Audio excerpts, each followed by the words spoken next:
الحمد للہ رب العالمین والصلاة والسلام علی خاتم النبیین اما بعد فاعوذ باللہ من الشیطان الرجیم بسم اللہ الرحمن الرحیم یا ایہا الذین آمنوا اطیعوا اللہ واطیعوا الرسول واولی الامر منکم فَإِن تَنَازَعْتُمْ فِي شَيْءٍ فَرُدُّوهُ إِلَى اللَّهِ وَالرَّسُولِ إِن كُنتُمْ تُؤْمِنُونَ بِاللَّهِ وَالْيَوْمِ الْآخِرِ ذَلِكَ خَيْرٌ وَأَحْسَنُ تَأْوِيلًا۔ ترجمہ: اے ایمان والو، اللہ کی اطاعت کرو اور رسول کی اطاعت کرو اور ان کی جو تم میں سے حکومت والے ہیں۔ پھر اگر کسی بات میں تمہارا اختلاف ہو جائے تو اگر اللہ اور آخرت کے دن پر ایمان رکھتے ہو تو اس بات کو اللہ اور رسول کی بارگاہ میں پیش کرو، یہ بہتر ہے اور اس کا انجام سب سے اچھا ہے۔ وَأَطِيعُوا الرَّسُولَ، اور رسول کی اطاعت کرو۔ یہاں آیت میں رسول اللہ صلی اللہ تعالی علیہ وسلم کی اطاعت کا حکم دیا گیا ہے، کیونکہ رسول صلی اللہ تعالی علیہ وسلم کی اطاعت اللہ ہی کی اطاعت ہے۔ بخاری شریف کی حدیث حضرت ابو ہریرہ رضی اللہ تعالیٰ عنہ سے روایت ہے، حضور پر نور صلی اللہ تعالی علیہ وآلہ وسلم نے ارشاد فرمایا، جس نے میری اطاعت کی اس نے اللہ عز و جل کی اطاعت کی، اور جس نے میری نافرمانی کی اس نے اللہ عز و جل کی نافرمانی کی۔ رسول اللہ صلی اللہ تعالی علیہ وسلم کی اطاعت کے بعد امیر کی اطاعت کا حکم دیا گیا ہے۔ صحیح بخاری کی سابقہ حدیث میں ہی ہے کہ نبی کریم علیہ الصلوۃ والسلام نے ارشاد فرمایا، جس نے امیر کی اطاعت کی اس نے میری اطاعت کی، اور جس نے امیر کی نافرمانی کی اس نے میری نافرمانی کی۔ نبی کریم علیہ الصلوۃ والسلام کی اطاعت فرض ہے۔ حضور سید المرسلین صلی اللہ تعالی علیہ وآلہ وسلم کی اطاعت و فرما برداری فرض ہے۔ قرآن پاک کی متعدد آیات میں آپ علیہ الصلوۃ والسلام کی اطاعت کا حکم دیا گیا، بلکہ رب تعالی نے آپ صلی اللہ تعالی علیہ وآلہ وسلم کی اطاعت کو اپنی اطاعت قرار دیا اور اس پر ثواب عظیم کا وعدہ فرمایا، اور تاجدار رسالت صلی اللہ تعالی علیہ وآلہ وسلم کی نافرمانی پر عذاب جہنم کا مژدہ سنایا۔ لہذا جس کام کا آپ علیہ الصلوۃ والسلام نے حکم فرمایا اسے کرنا، اور جس سے منع فرمایا اس سے رک جانا ضروری ہے۔ اللہ تعالیٰ ارشاد فرماتا ہے، وَمَا آتَاكُمُ الرَّسُولُ فَخُذُوهُ وَمَا نَهَاكُمْ عَنْهُ فَانتَهُوا وَاتَّقُوا اللَّهَ إِنَّ اللَّهَ شَدِيدُ الْعِقَابِ۔ ترجمہ: اور جو کچھ تمہیں رسول عطا فرمائے وہ لو، اور جس سے منع فرمائے اس سے باز رہو، اور اللہ سے ڈرو، بے شک اللہ کا عذاب سخت ہے۔ حضرت ابو موسیٰ اشعری رضی اللہ تعالیٰ عنہ سے روایت ہے، حضور انور صلی اللہ تعالیٰ علیہ وآلہ وسلم نے ارشاد فرمایا،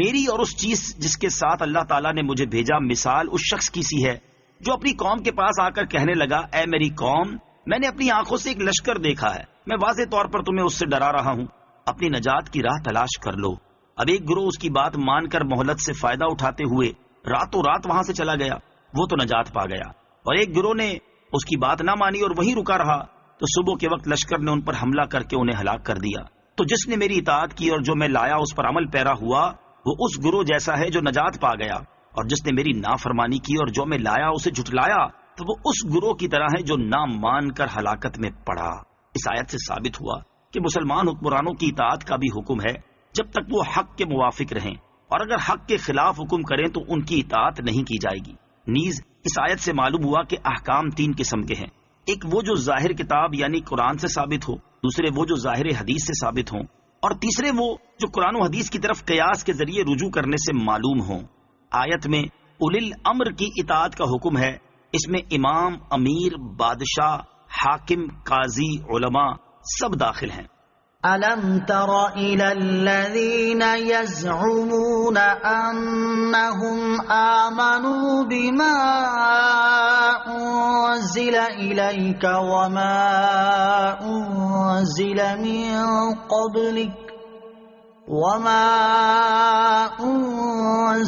مِن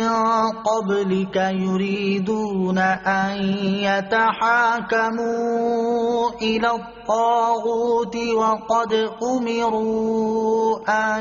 يكفروا به ويريد الشيطان أن يضلهم ضلالا بعيدا۔ ترجمہ: کیا تم نے ان لوگوں کو نہیں دیکھا جن کا دعویٰ ہے کہ وہ اس پر ایمان لے آئے ہیں جو تمہاری طرف نازل کیا گیا اور جو تم سے پہلے نازل کیا گیا؟ وہ چاہتے ہیں کہ فیصلے شیطان کے پاس لے جائیں، حالانکہ انہیں تو یہ حکم دیا گیا تھا کہ اسے بالکل نہ مانیں، اور شیطان یہ چاہتا ہے کہ انہیں دور کی گمراہی میں بھٹکاتا رہے۔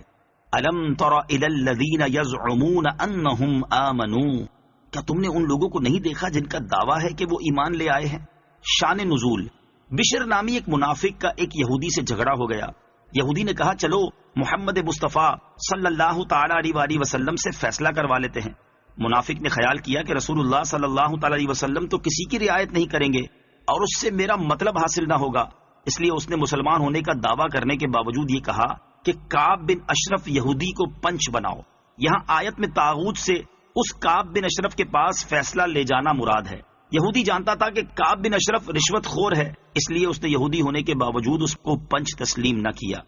ناچار منافق کو فیصلے کے لیے سرکار دو عالم صلی اللہ تعالی علیہ وسلم کے حضور آنا پڑا۔ رسول صادق و امین صلی اللہ تعالی علیہ وسلم نے جو فیصلہ دیا وہ یہودی کے موافق ہوا اور منافق کے خلاف۔ یہاں سے فیصلہ سننے کے بعد پھر منافق اس یہودی کو مجبور کر کے حضرت عمر رضی اللہ تعالیٰ عنہ کے پاس لے آیا۔ یہودی نے آپ رضی اللہ تعالیٰ عنہ سے عرض کیا کہ میرا اور اس کا معاملہ آپ کے رسول صلی اللہ تعالیٰ علیہ وسلم طے فرما چکے، لیکن یہ حضور علیہ الصلوۃ والسلام کے فیصلے سے راضی نہیں بلکہ آپ سے فیصلہ چاہتا ہے۔ حضرت عمر فاروق رضی اللہ تعالیٰ عنہ نے فرمایا کہ ہاں میں ابھی آ کر اس کا فیصلہ کرتا ہوں۔ یہ فرما کر مکان میں تشریف لے گئے اور تلوار لا کر اس کو قتل کر دیا اور فرمایا جو اللہ اور اس کے رسول صلی اللہ تعالی علیہ وسلم کے فیصلے سے راضی نہ ہو اس کا میرے پاس یہی فیصلہ ہے۔ اس منافق کے ورثاء حضور اقدس صلی اللہ تعالی علیہ وسلم کی خدمت میں آئے، لیکن ان آیات میں حضرت عمر رضی اللہ تعالیٰ عنہ کی تائید نازل ہو گئی تھی، لہذا ورثاء کے مطالبے کو مسترد کر دیا گیا۔ وَإِذَا قِيلَ لَهُمْ تَعَالَوْا إِلَى مَا أَنزَلَ اللَّهُ وَإِلَى الرَّسُولِ رَأَيْتَ